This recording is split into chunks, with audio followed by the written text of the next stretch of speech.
Secara jujur ini bukan sesuatu yang saya sukai, saudara. Saya cenderung menghindari sebetulnya menyampaikan berita ini. Tetapi Roh Kudus yang dorong saya sehingga saya lakukan apa yang Dia kehendaki. Dan saya percaya bahwa kita memiliki Tuhan yang hidup, Allah yang luar biasa. Oleh karena itu, saya mau ikuti apa yang Roh Kudus perintahkan. Seringkali hal kecil dalam ketaatan kita akan melihat suatu akibat yang sangat besar. Tadi Ribkah menyinggung firman Tuhan yang berkata Dia Allah yang bekerja seorang diri. Itu betul, Alkitab berkata begitu. Dia Tuhan yang bekerja seorang diri. Lalu apa bagian kita? Bagian kita cuma mendengar dan mentaati Dia, kata Mazmur. Kita cuma hanya bisa mendengar dan kita melakukan hidup dalam ketaatan setiap langkah dalam kehidupan kita. Saudara nanti akan melihat suatu hasil yang luar biasa dalam kekristenan kita. Mari buka firman Tuhan bersama dengan saya. Mazmur 146. Saya ingin baca dari ayat yang pertama sampai dengan ayat yang kelima saja, oleh karena waktu yang ada. Mazmur 146 ayat pertama sampai dengan ayat yang kelima. Di rumah Anda baca seluruh pasalnya. Saya ingin jelaskan akan bagian dari firman Tuhan ini, lalu kita lakukan apa yang Tuhan dorong saya untuk kita lakukan bersama. Saya melihat makin hari Allah itu makin luar biasa di tengah-tengah kita. Mazmur 146 firman Tuhan berkata, haleluya, pujilah Tuhan hai jiwaku. Aku hendak memuliakan Tuhan selama aku hidup, dan bermazmur bagi Allahku selagi aku ada. Janganlah percaya kepada para bangsawan, kepada anak manusia yang tidak dapat memberikan keselamatan. Apabila nyawanya melayang, ia kembali ke tanah. Pada hari itu juga lenyaplah maksud-maksudnya. Ayat yang kelima, perhatikan saudaraku. Berbahagialah orang yang mempunyai Allah Yakub sebagai penolong, yang harapannya pada Tuhan Allahnya. Kalau Anda perhatikan pada ayat yang kelima ini, sebetulnya statementnya agak aneh. Karena biasanya kalau kita membaca Alkitab, khususnya Perjanjian Lama, Anda melihat akan istilah Allah Abraham, Allah Ishak, dan Allah Yakub. Tapi khusus pada Mazmur ini, Alkitab berkata, berbahagialah orang yang mempunyai Allah Yakub sebagai penolong. Tentu ada hal yang spesial dengan sebutan Allah Yakub ini. Karena biasanya Alkitab berkata, Tuhan kalau berfirman Dia berkata, akulah Allah Abraham, Allah Ishak, Allah Yakub. Khusus pada Mazmur ini Dia berkata, berbahagialah orang yang mempunyai Allah Yakub sebagai penolong. Nah, apa yang luar biasa pada sebutan Allah Yakub? Kalau kita kembali pada kitab Kejadian, saudara, untuk Allah disebut sebagai Allah Abraham, tidak butuh hal yang terlalu luar biasa. Untuk Allah disebut sebagai Allah Ishak, itu sesuatu proses yang gampang sekali. Baik Abraham maupun Ishak mengakui Dia sebagai Allahnya. Tapi sampai sebutan Allah Yakub, ternyata bukan hal yang gampang. Nah, mari kita lihat akan kisahnya. Kejadian pasal yang ke-28. Kejadian pasal yang ke-28. Perhatikan pada ayat yang ke-10 mulai. Saya bacakan buat saudara seluruh perikop ini supaya Anda tahu akan konteksnya, karena ini merupakan perikop yang penting sekali. Kejadian pasal 28, perhatikan pada ayat yang ke-10. Maka Yakub berangkat dari Beersheba dan pergi ke Haran. Ia sampai di suatu tempat dan bermalam di situ karena matahari telah terbenam. Ia mengambil sebuah batu yang terletak di tempat itu dan dipakainya sebagai alas kepala, lalu membaringkan dirinya di tempat itu. Maka bermimpilah ia, di bumi ada didirikan sebuah tangga yang ujungnya sampai di langit, dan tampaklah malaikat-malaikat Allah turun naik di tangga itu. Berdirilah Tuhan di sampingnya dan berfirman, akulah Tuhan Allah Abraham nenekmu dan Allah Ishak. Tanah tempat engkau berbaring ini akan kuberikan kepadamu dan kepada keturunanmu. Keturunanmu akan menjadi seperti debu tanah banyaknya, dan engkau akan mengembang ke sebelah timur, barat, utara, dan selatan, dan olehmu serta keturunanmu semua kaum di muka bumi akan mendapat berkat. Sesungguhnya aku menyertai engkau, dan aku akan melindungi engkau kemanapun engkau pergi. Dan aku akan membawa engkau kembali ke negeri ini, sebab aku tidak akan meninggalkan engkau, melainkan tetap melakukan apa yang kujanjikan kepadamu. Ketika sesungguhnya Tuhan ada di tempat ini, dan aku tidak mengetahuinya. Ia takut dan berkata, alangkah dahsyatnya tempat ini. Ini tidak lain dari rumah Allah. Ini pintu gerbang surga. Keesokan harinya pagi-pagi, Yakub mengambil batu yang dipakainya sebagai alas kepala dan mendirikan di situ menjadi tugu dan menuang minyak ke atasnya. Ia menamai tempat itu Betel. Dahulu nama kota itu Luz. Ayat 20.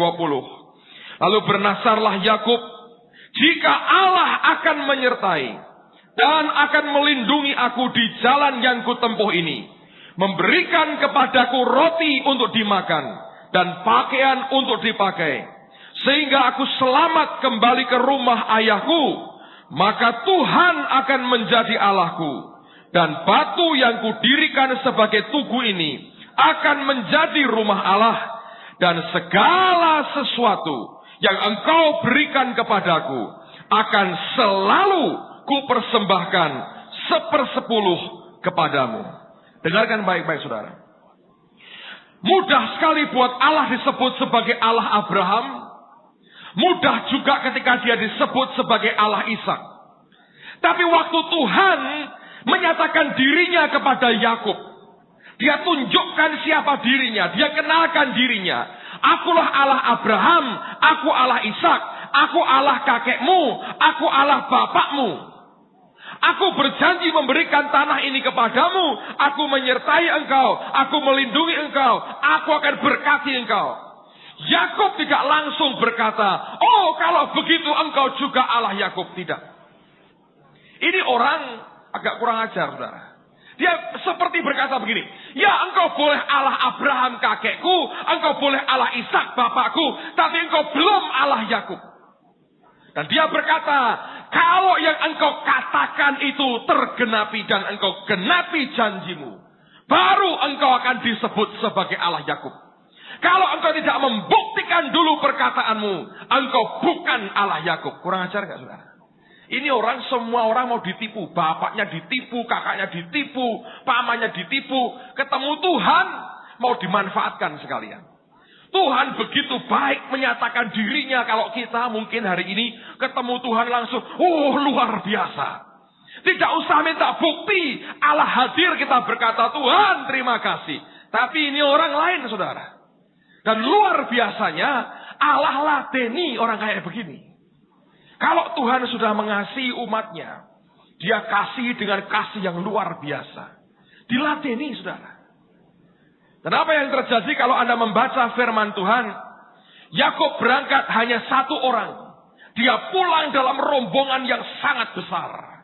Dan kita mengisahkan satu kali ketika dia mau pulang dengan semua keluarganya dan semua ternaknya dan semua kekayaannya. Dia pulang dari rumah Laban, dia biarkan Rahel bawa terafim. Dia pulang itu keluarganya isinya bawa berhala-berhala banyak sekali. Kelak waktu dia mau menyembah dia sebagai Allah, baru dikumpulkan semua berhala, dikubur semua berhalanya. Tapi sebelum dia memanggil dia Tuhan, ini orang ikut-ikutan nyembah berhala. Keluarganya isinya berhala tok, saudara. Anda tahu orang seperti itu bagaimana Allah berurusan?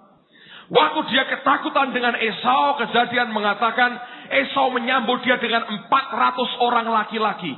Itu bukan reuni keluarga, saudara. Itu orang mau perang. Kalau Esau reuni, dia mesti bawa istrinya, bawa anak-anaknya. Sama sekali tidak. Dia bawa 400 orang laki-laki, artinya 400 tentara. Yakub ketakutan ketika dia tahu Esau mendatangi dengan 400 orang tentara. Dia bagi-bagi keluarganya, dia seberangkan keluarganya, dia sendirian. Malam itu dia berdoa kepada Allah. Selamatkan aku ya Tuhan. Anda tahu bagaimana cara Tuhan selamatkan dia? Diajak bergulat semalam-malaman.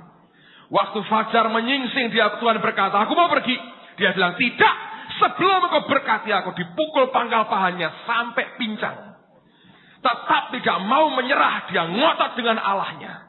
Dia paksa Allahnya, dia berkata, beri aku berkat. Dan waktu dia ngotot, Tuhan mulai bertanya, engkau minta berkat? Ya. Siapa namamu? Sebetulnya ketika ditanya, Yakub tidak dengan gagah berkata, Yakub. Enggak. Nama Yakub artinya apa? Tukang jegal, tukang tipu, tukang jegali orang. Itu wataknya. Lahir sudah megang tumit kakaknya, nyandungi orang lain. Sesuai dengan wataknya diberi nama Yakub sebetulnya. Anda tahu apa yang terjadi? Pada waktu Allah bertanya, siapa namamu? Kalau Anda baca di Amplified Bible, jelas sekali. Sebetulnya bukan dengan tegar dia berkata, Yakub, tidak. Tapi dengan gemetar, dengan malu sekali. Dia cuma berbisik. Yakub katanya. Kayak begitu saudara. Malunya luar biasa. Ngaku, ya Tuhan. Memang tukang jegal kok aku ini. Lu minta berkat siapa engkau? Runtuh semua. Malu mukanya. Tukang jegal. Dan Tuhan berkata, dia lihat hancur hatinya. Baik. Namamu bukan lagi Yakub. Israel. Dulu jegali orang hobi. Ketemu Tuhan malam itu. Runtuh semuanya. Ketika dia kembali ke tempat yang sama. Dia bangun mesbah. Dan dia berkata, aku panggil engkau sebagai Allah Yakub, Allah Abraham, Allah Ishak, Allah Yakub. Untuk Allah disebut sebagai Allah Yakub, dia harus membuktikan setiap kalimat dan kata yang keluar dari mulut Allah sendiri. Kalau hari ini kita punya Allah Yakub, dengerin saudara, itu bukan Allah yang janji tok. Tapi Allah yang sebelum jadi Allah Yakub, dia membuktikan setiap kata yang dia ucapkan, dia genapi, tidak kurang sedikit pun. Dan Yakub berkata, kalau engkau berikan semua kepadaku, dia berkata dari segala sesuatu yang engkau berikan, bukan sebagian, segala sesuatu, semuanya akan selalu, dua kata ini penting, segala sesuatu dari semuanya. Dan yang kedua, selalu kupersembahkan 1/10 kepadamu. Satu kali Roh Kudus berkata pada saya begini, coba dibalik sekarang. Engkau hidup dalam perjanjian baru. Engkau sudah mengakui Allahmu juga adalah sebutannya Allah Yakub. Engkau tidak perlu tantang Allahmu seperti Yakub menantang. Dia sudah membuktikan perkataannya. Kalau engkau lakukan apa yang Yakub nasarkan, maka sebetulnya engkau mau berkata engkau Allah Yakub dan engkau Allahku yang membuktikan setiap perkataan firman-Nya. Saudara, pada waktu saya mengerti kebenaran ini saudara, saya dibuka mata rohani saya. Lalu kemudian saya baca buku yang Pak Ardian berikan kepada saya, karangan Benny Hinn, Biblical Road to Blessing.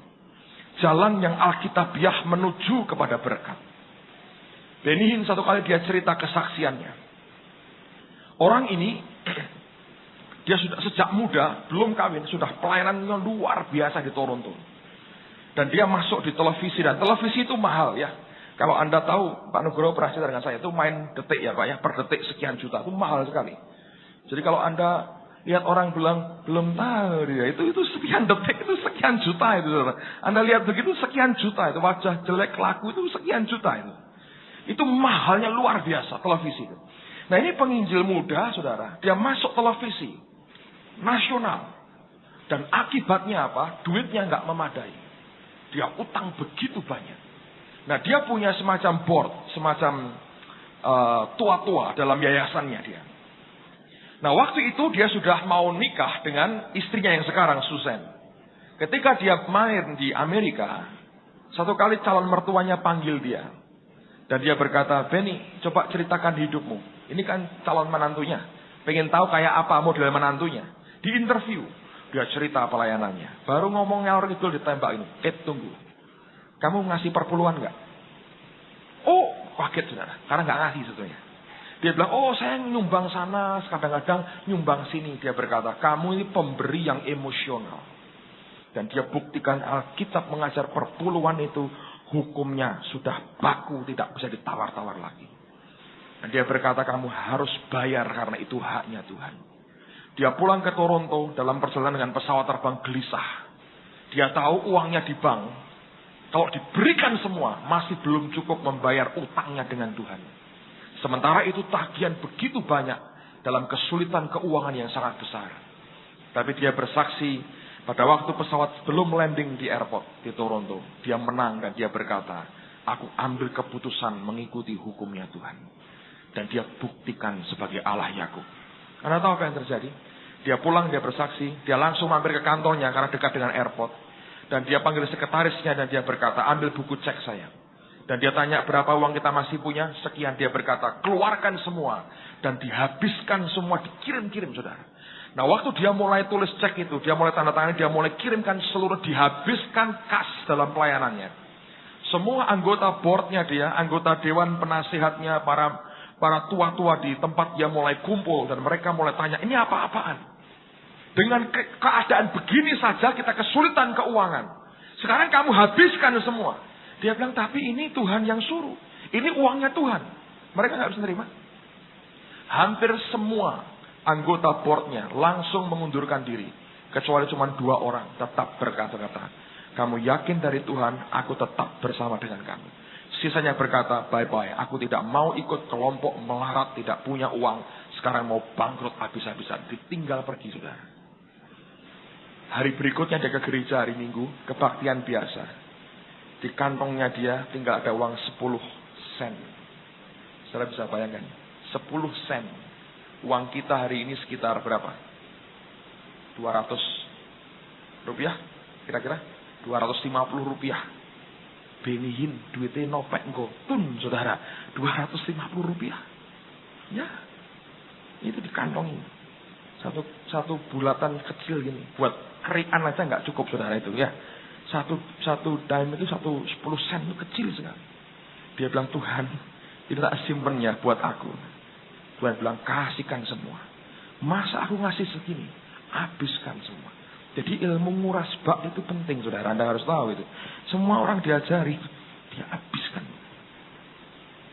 Dan dia bersaksi dalam waktu sekian bulan kemudian, Tuhan berkati dia, seluruh hutangnya dilunasi. Dan satu kali, dia sudah pindah ke Amerika, dia buat kebaktian, orang Robert di tempat dia. Sebelum persembahan dia mengajar tentang bagaimana orang Kristen harus memberi. Dia mengajar tentang kita harus memberi, harus memberi, harus memberi. Selesai kebaktian, orang Robert datang ke dia dan berkata, Benny, boleh tidak aku bicara kepadamu seperti ayah dengan anaknya? Oh silahkan. Karena mau ditegur saudara. Boleh nggak aku ngomong kamu seperti anakku tak ajak ngomong? Boleh. Khotbahmu itu nggak bermutu, gombal. Kaget saudara. Bayangin khotbah sudah begitu dia bilang, nggak ada artinya, nggak bermutu. Kenapa? Kamu nggak balance. Kamu sampaikan orang harus memberi, kamu tidak memberitahu mereka pengharapan apa yang seharusnya mereka miliki di dalam Tuhan. Dan itu membuat mata rohaninya tercelik. Karena orang memberi, mengembalikan haknya Allah, dia berhak terima apa yang Tuhan janjikan. Dan itu Allah Yakub saudara. Allah yang membuktikan dia menggenapi akan janjinya. Dan apa yang terjadi? Dan waktu saya baca kisah itu, Roh Kudus berkata, buat yang sama di tengah-tengah umat. Dari pagi saya sudah lakukan itu saudara. Sebentar kita kembalikan perpuluhan kita, berikan korban syukur kita. Tapi dengarkan dulu, saya nggak mau kita buat yang biasa. Saudara masukkan dalam amplop yang diberi. Kalau Anda belum punya nanti Anda bisa minta. Lalu di bagian belakang dari amplop saudara ini, tulis apa yang menjadi kebutuhanmu pada hari ini. Tidak usah sebutkan nama saudara. Setelah itu kita kumpulkan di depan. Anda akan dipungut seperti biasa. Nanti kita doakan sama-sama. Itu bukan sesuatu yang keliru. Secara manusia saya nggak suka itu. Karena akan membuat orang terfokus kepada berkat dan bukan pemberi berkat. Tapi kita harus mengerti Alkitab bicara dua-dua. Saya harus menyampaikan sesuatu secara balance, secara imbang buat saudara. Ada bagian di mana engkau boleh berharap. Berharap kepada Allah yang siap dan mau memberkati akan umatnya. Amen, saudaraku. Dan apa yang sebetulnya terjadi? Lihat kemudian. Tadi pagi Christian berikan kepada saya sesuatu yang indah sekali. Saya mau bacakan buat saudara. Syarut Tawarikh pasal yang ke-16. Syarut Tawarikh pasal yang ke-16. Perhatikan pada ayat yang ke-14 mulai. Ini ayat luar biasa.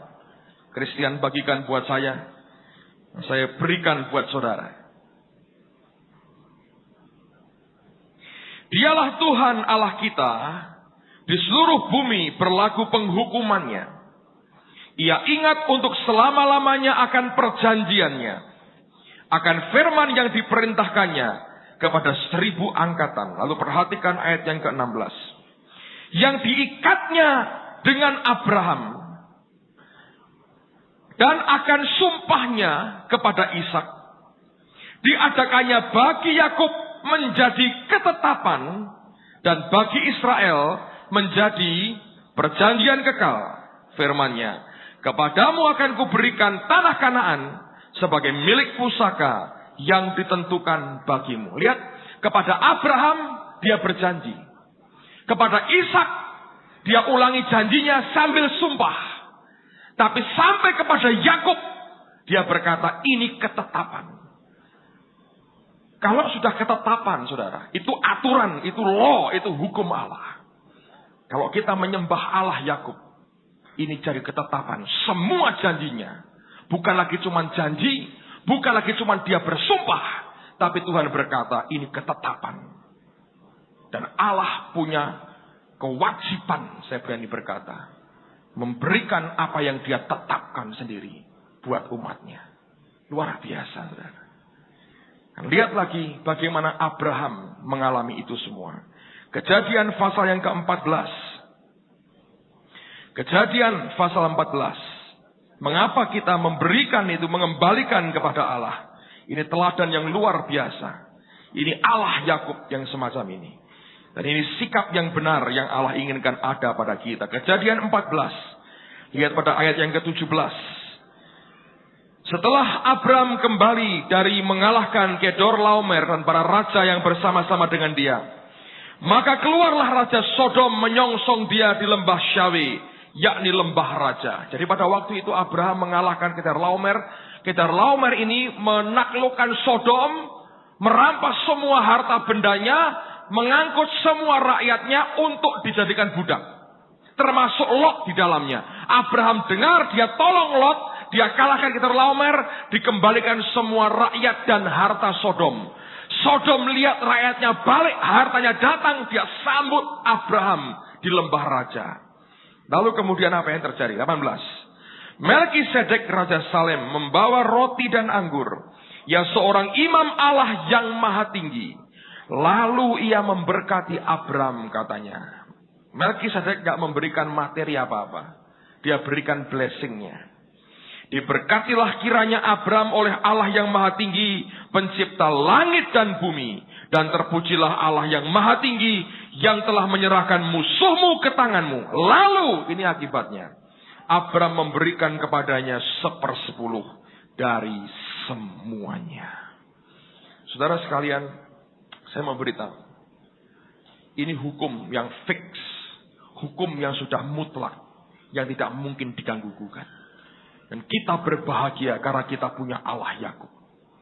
Dia Allah yang sebelum disebut sebagai Allah Yakub.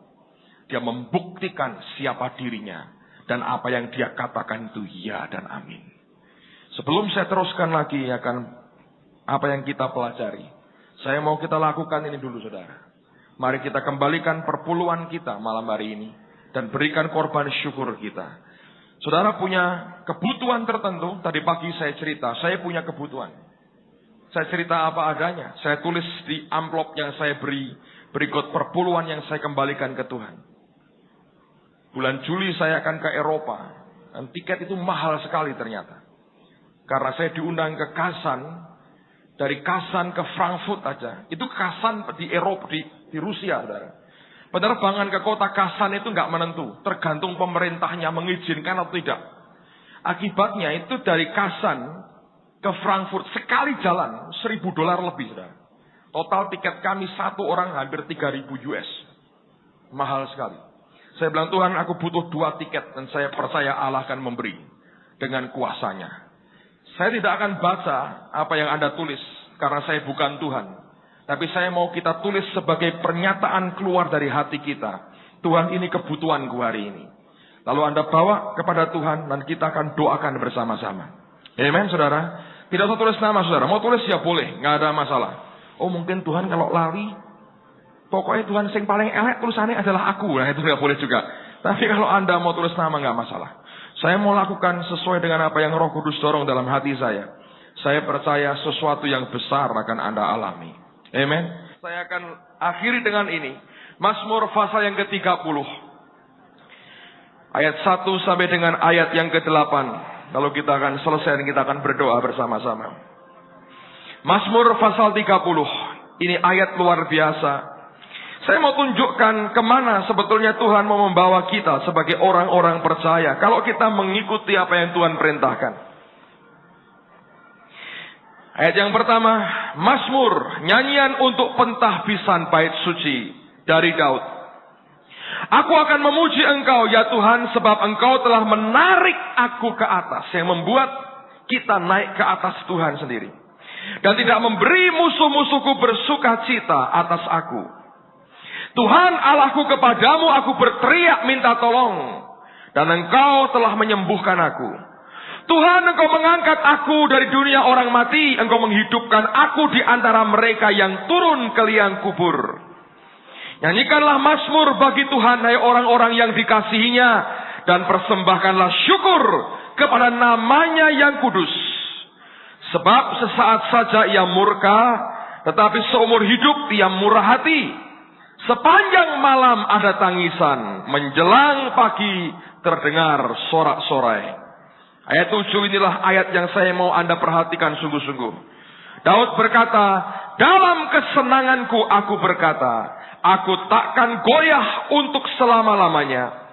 Tuhan, oleh karena Engkau berkenan, Engkau telah menempatkan aku di atas gunung yang kokoh. Ketika Engkau menyembunyikan wajahmu, aku terkejut. Ayat yang ke-7, kalau Anda punya New King James, terjemahannya bagus sekali. Daud berkata begini, now, sekarang. Artinya ayat pertama sampai dengan ayat sebelumnya, ayat yang ke-6, itu merupakan pengalaman masa lalunya. Kalau Anda perhatikan pergulatan dengan Allah begitu luar biasa, lalu puncaknya dia berkata, now, sekarang. Setelah aku melewati semuanya, aku berseru kepadamu, Engkau angkat aku, Engkau Tuhan tolong aku. Dan dia berkata lewat semuanya itu, puncaknya dia berseru, now, sekarang. Dia berkata, in my prosperity, di dalam kelimpahanku, I said, dia berkata, I shall never be moved. Aku tidak akan digoyahkan. Banyak orang Kristen waktu dia susah, dia begitu kuat dengan Allah. Ketika dia mulai naik ke atas, uangnya mulai banyak, berkatnya mulai berlimpah, dia goyah hidupnya. Tapi Daud, dia mengalami dengan Allah, semua perjalanannya dia alami dengan Tuhan. Tujuannya apa? Allah mau semua orang seperti Daud ini. Di dalam kelimpahan kita tidak akan goyah. Beberapa hari yang lalu, pendeta Benjamin Wong dari Hong Kong datang di tengah-tengah kita. Dia sharing dengan kami pada waktu hari Rabu yang lalu. Di negara yang maju, yang terbuka, semua serba limpah. Kekristenan hanya tumbuh 1,2% dalam 12 tahun terakhir.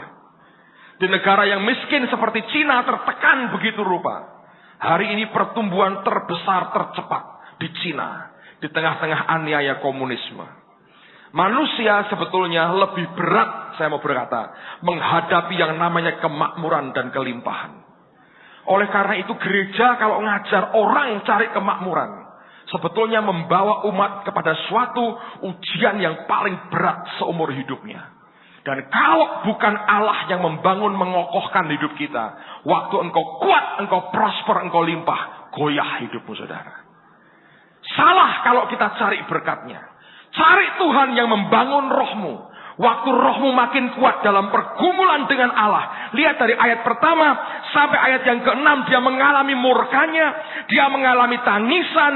Dia mengalami akan persembahan syukurnya. Dia mengalami ketika Allah mengangkat dari dunia orang mati. Dia mengalami musuh-musuh mengepung dia. Dia mengalami juga Allah mengangkat, menarik dia ke atas. Dia alami semuanya. Lalu ayat yang ke-7 dia berkata, now, sekarang. In my prosperity I said, dia berkata, I shall never be moved. Dan orang Kristen harus mengalami semua itu dengan Tuhan. Saudara akan lihat semua itu berasal dari dia. Engkau tidak goyah ketika kelimpahan itu mulai mengalir dan datang dalam kehidupanmu. Karena engkau tahu semua itu berasal dari dia. Bukan karena kekuatan tangan kita sendiri. Kalau Allah membawa kita dalam pengalaman-pengalaman seperti itu, termasuk dalam kehidupan setiap harimu dengan dia, jangan pernah kecewa saudara.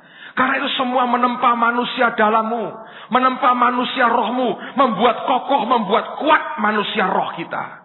Sampai akhirnya kita bisa berkata, seperti Daud berkata, sekarang di dalam kelimpahanku aku tidak akan goyah. Saudara, saya berdoa supaya di tengah-tengah kita muncul orang-orang yang makin diberkati, makin kuat dalam Tuhan.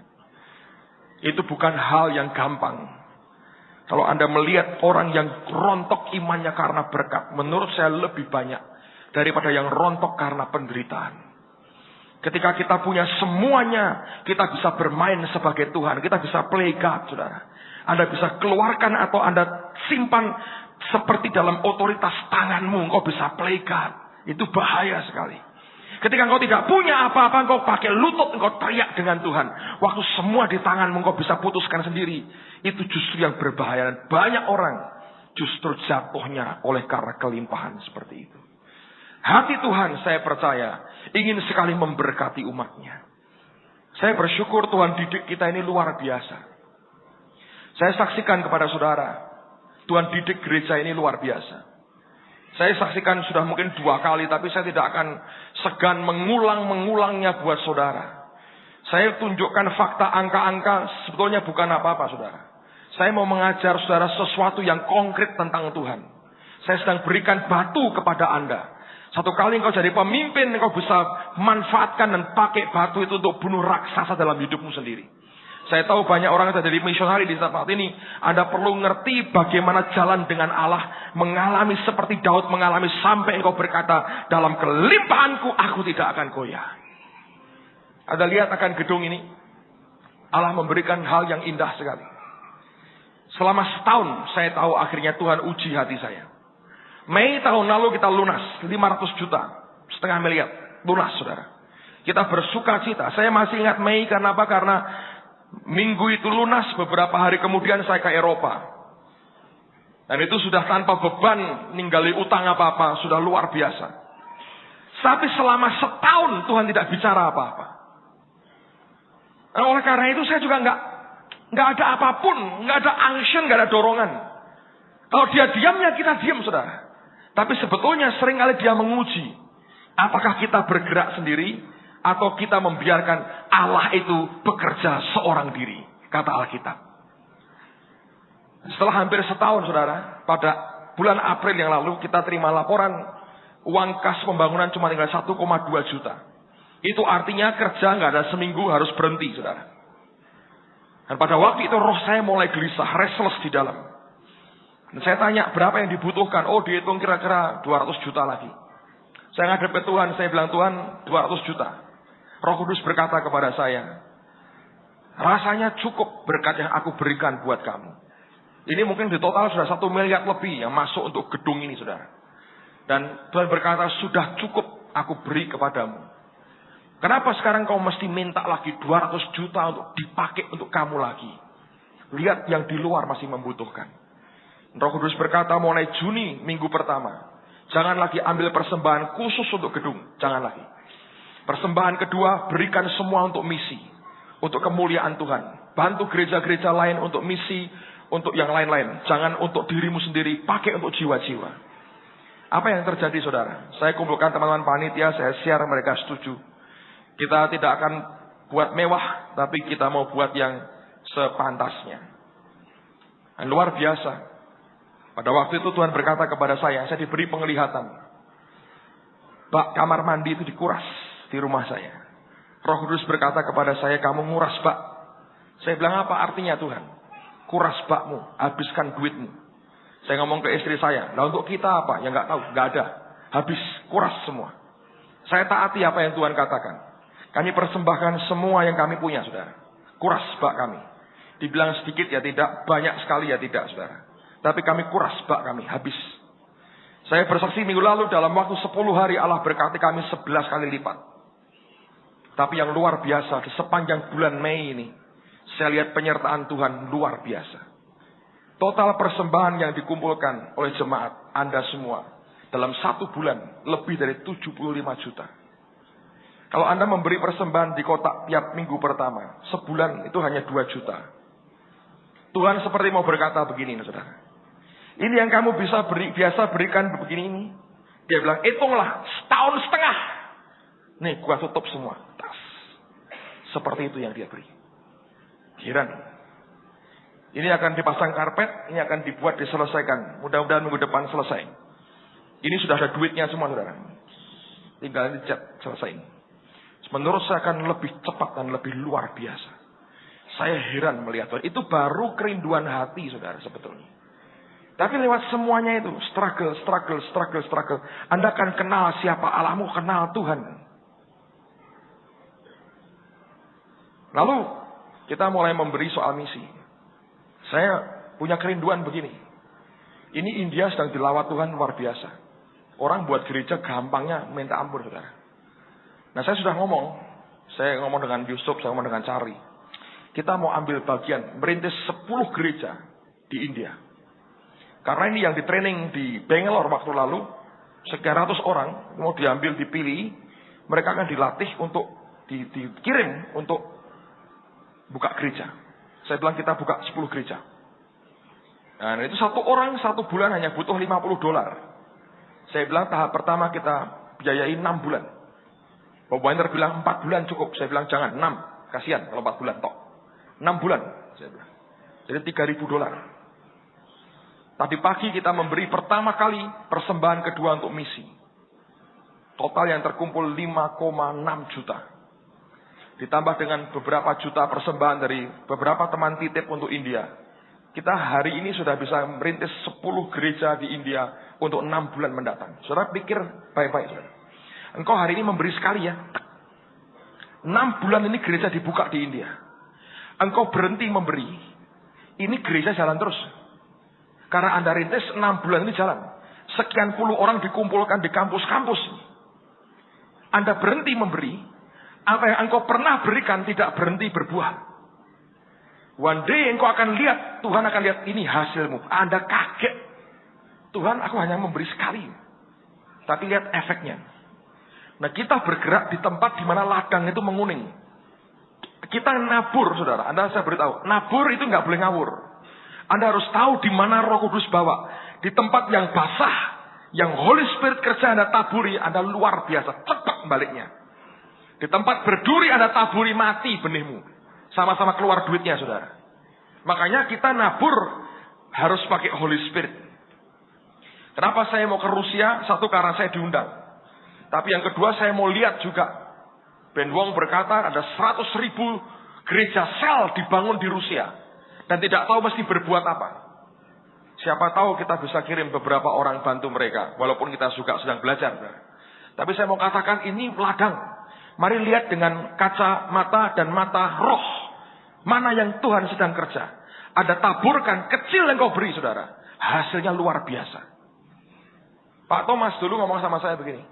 Aku mau buat berapa gereja di India. Asal kamu ada duitnya aja, saya kasihin orang-orangnya. Itu seperti gampang, memang betul, saudara. Luar biasa, saudara.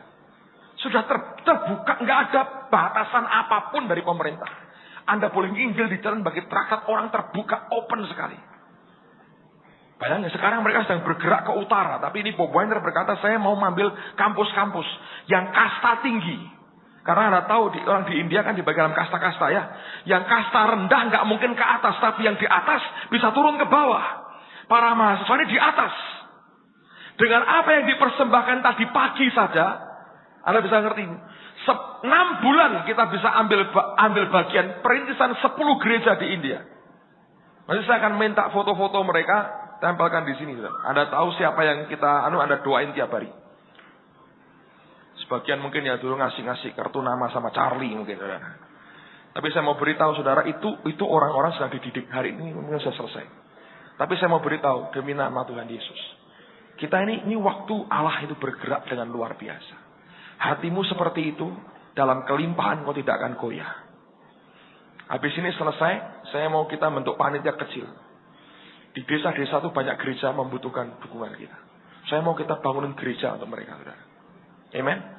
Yang minus-minus itu tolong bangunin. Tapi kita harus punya panitia, nggak boleh sembarangan drop duit. Saya mau kita make sure yang kita beri itu jadi. Beberapa teman di desa kurang bagus manajemennya. Disumbang untuk bangun gereja, dibangun ke tempat kencing 10, saudara. Pak Damaris pernah marah-marah tuh. WC 10. Jemaat gak banyak, WC ini 10. Manajemennya kurang bagus. Sudah diaturkan, bentuk panitia kecil. Pak Marso suruh keliling desa-desa lagi Pak ya. Sampai ke. Lihat apa yang kita bisa buat. Luar biasa. Mari kita invest untuk kerajaan sorga, saudara. Nanti dalam kelimpahan. Kita gak usah mikir diri lagi. Ini sudah luar biasa. Saya jamin ini cepat nanti selesai. Luar biasa. Saya bilang, wah ini zaman hebat sekali. Dan saya tidak yakin bahwa itu tidak akan jadi movement. Akan jadi movement besar, saudara. Kalau kita mulai keluar, tidak harus JKI. Nggak ada. Semua yang Tuhan beri, suruh bantu kita, ulurkan tangan kita. Apa yang dia berikan buat kita sudah luar biasa. Total persembahan tadi pagi 17 juta lebih, saudara. Saya bersyukur kepada Tuhan karena itu berkat Tuhan. Korban dari jemaat. Saya bersyukur saya di sini ada orang-orang dan banyak orang yang cinta Tuhan. Saya berkata, teruskan kerjakan apa yang Anda lakukan. Lihat buah daripada hidupmu luar biasa. Engkau berkati orang-orang di desa, di tempat-tempat yang terpencil, yang susah. Saya jamin, saya beritahu, firman Allah berkata, anak cucumu gak bakal kurang, saudara. Kau berkati, kau tolong orang miskin, kau berkati orang miskin. Kau memberkati Tuhan, tidak bakal dari keturunanmu dan jadi orang miskin. Semua akan diberkati Tuhan luar biasa. Amen, saudara. Yang kita kerjakan bukan invest untuk diri sendiri, itu invest untuk keturunan kita. Sampai sekian generasi kau akan lihat bagaimana Tuhan itu memberkati oleh karena apa yang kita buat hari ini. Mari jadi gereja yang memberi, saudara. Yang tidak memikirkan untuk kepentingan diri sendiri. Apa yang Tuhan berikan buat kita sudah luar biasa. Sudah luar biasa. Dulu kita mulai dengan kantor sempit, umpel-umpelan, tidak karu-karuan. Anda mau sekarang mau sepatu rodaan, di sini bisa badminton, bisa, saudara. Mau basket, ya bisa. Dikasih Allah gedung segini besar. Cukup, saudara. Amen. Kita tidak akan pakai lagi uang-uang untuk kepentingan terlalu banyak. Kita mau berikan kepada Tuhan di sini sepantasnya untuk kita bisa beribadah, membangun rohani kita. Tapi lihat dunia itu merupakan ladang. Kita kerjakan yang terbaik. Saya tidak ngomong besar, saudara. Saya tidak bicara besar. Saya lihat fakta Tuhan memberkati. Baru kita ngerasani bulan depan. Bulan lalu Allah sudah memberkati. Kita lakukan pertama, saya lihat hasilnya luar biasa. Saya berkata ini sudah waktunya. Mari kita kerjakan sama-sama untuk kemuliaan nama Tuhan. Saya tidak mau kita dikenal sebagai gereja yang duitnya di bank banyak. Saya tidak mau itu.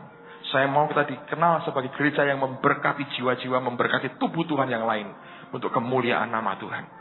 Kok ngono Pak kayak wong edan? Wis ben, saudara ya. Memang akhir zaman ya wong edan sedikit enggak apa-apa untuk Tuhan. Jangan jadi terlalu waras. Kalau terlalu waras itu nanti untuk kepentingan sendiri. Orang edan bagi-bagi. Gak apa-apa, saudara. Mau mikir kok, biarin gak apa-apa. Kita tidak perlu hidup untuk diri sendiri. Daripada badannya jadi kayak polisi India itu kita cari. Buat perutnya, buat ini arwan, saudara. Jualannya angel. Saya bilang, nangkap maling bagaimana ini? Masuk kemarin dengan hantem biar perut ya. Saya jangan sampai kayak polisi India ya, saudara. Gereja kok kayak polisi India, lucu. Saya berkata, mari kita lakukan sesuatu yang luar biasa untuk Tuhan kita. Amen. Minggu depan Bob Weiner akan di tengah-tengah kita dalam kebaktian yang kedua. Saya percaya kita akan diberkati dan minggu depan Bu Foni akan ke Hong Kong. Bu Foni ini setelah di Hong Kong 10 hari akan pulang, lalu akan mengurus visa untuk tinggal minimal 2 tahun di Hong Kong, mengembalakan akan gereja Indonesia di sana. Dan akan di bawah pelayanan pendeta Benjamin Wong selama paling tidak 2 tahun. Yang masih belum puas bergaul dengan Bu Foni, boleh saudara. Masih ada tagihan-tagihan atau mau ditagih, silakan Bu Foni diselesaikan. Sebelum berangkat ke Hong Kong, kita tentu akan kehilangan, tapi ini membangun kerajaan surga. Itu juga bukan gereja kita. Kita kirimkan duit rame-rame dengan gereja lain, kita bantu tenaga kita. Mereka yang tackle gerejanya, kita bangun kerajaan surga bersama-sama.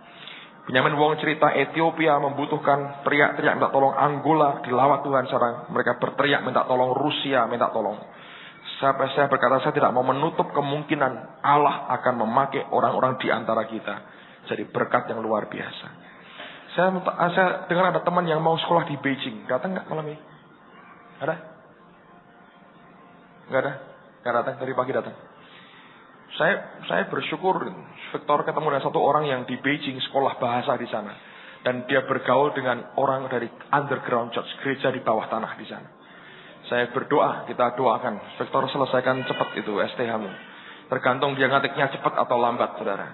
Saya tahu ada orang Vietnam yang sudah kenalkan anak-anaknya kepada kamu. Tapi biar bukan itu karena engkau kembali ke Cina, tapi karena jiwa-jiwa. Amen, saudaraku. Makanan Vietnam enak, saya tahu itu. Saya suka juga, tapi bukan karena itu, saudara. Saya minta supaya hati Tuhan. Kalau perlu kita minta dia sekolah di Beijing lah. Supaya ngomongnya itu benar ya. Salahnya Pak Gandhi ini sekolahkan di Beijing sekalian. Bayangin nanti pulang bingung bahasa Indonesianya. Pakai pakaiannya sudah lain. Dan semuanya bisa berubah. Mari kerjakan yang terbaik. Ayo kita bergerak sama-sama saudara. Sudah waktunya. Yesus segera datang yang kedua kali. Saya tahu ada hal besar akan dia buat di tengah-tengah kita. Amen. Baik, kita akan segera selesai. Sekarang saya mau beri kesempatan Anda membawakan korban untuk misi. Saya beri kesempatan pada saudara. Tadi pagi saya diberi kesempatan, saya berikan kesempatan lagi. Mari korbankan yang terbaik buat Tuhan kita. Sebelum itu saya mau sampaikan sekali lagi. Minggu depan Bob Weiner akan melayani kita dalam kebaktian yang kedua. Kebaktian sore jam 5. Terus tanggal 22 Pak Yusak Cipto akan di tengah-tengah kita. Kebaktian pertama dan kedua. Lalu baptisan air, Anda bisa masih mendaftar kepada Pak Marso kalau Anda mau. Bulan Juli nanti kita akan adakan baptisan air. Training Ketua MK dimulai Jumat depan jam 6 sore. Ketua MK tolong perhatikan dan berdoa untuk tanggal 10 Juli kita akan ada operet untuk anak-anak di Plaza Simpang 5 Kesatria Kega. Nah sekarang para Kesatria Kega diminta tiap hari doa jam 6.45 bergabung dengan doa guru-guru sekolah minggu.